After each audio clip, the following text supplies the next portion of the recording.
It's an Australia Fest. Hello.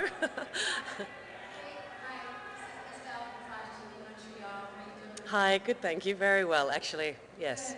We're really happy for you, especially with the animator, Miss Cate Blanchett. Yes. I know that Leonardo DiCaprio told us that he really was amazed at the fact that you could walk around in Montreal not being bothered.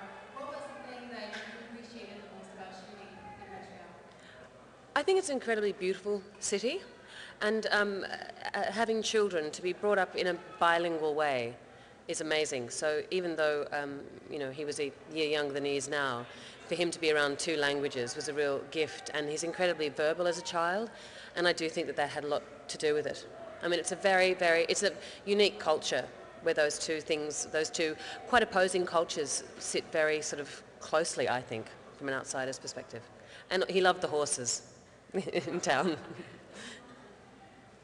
Hi, Kate. I have a question for you.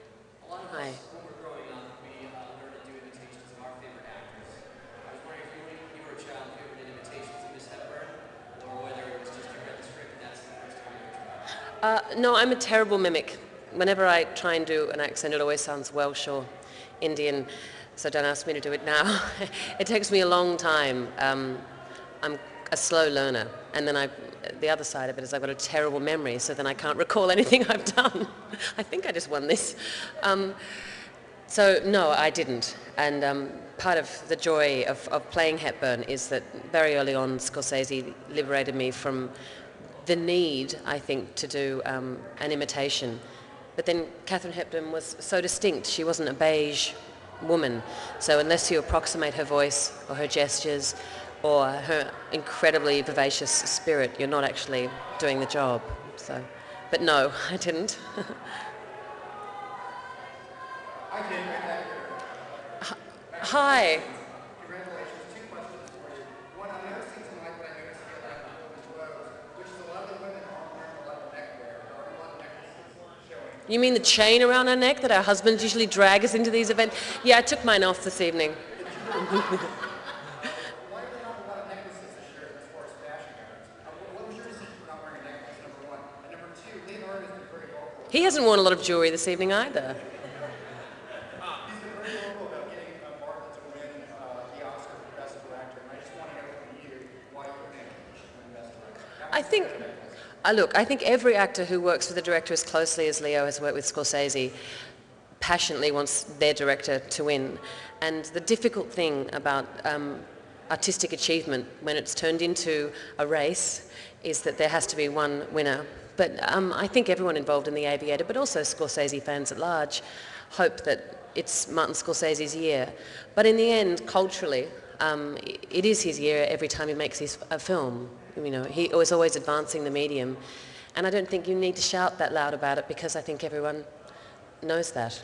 But you can't compare directors, just like you can't compare actors or cinematographers. They're, I think people who I'm about to play the guitar, we've all got our sort of individual way of doing things. But he is a genius. I mean, you sort of can't really say it enough. Kate, right here. Up, right now. Right there. Hi, 4 out of 10. That's not too bad. How much did you know about Howard Hughes before taking on this role? And how much did you learn about American history after doing it? I think Hughes's life spans a really fascinating period in American history, and not only economic history but cultural history. I knew the end of his life. I knew the kind of the hairy ape man with the long fingernails on the cover of Time magazine. So it was a revelation to me to learn about the early Hughes, and also I knew nothing about the relationship between Hepburn and Hughes. She very humbly said that, she was the top man and she was the top, as a Freudian slip, she was the top woman and he was the top man. So, they were both sort of at the height of his celebrity anyway at the time they were having the affair. But it was very private. So to try and tease those details out was a very difficult task because in the end, because the affair was so clandestine, a lot of it is invention.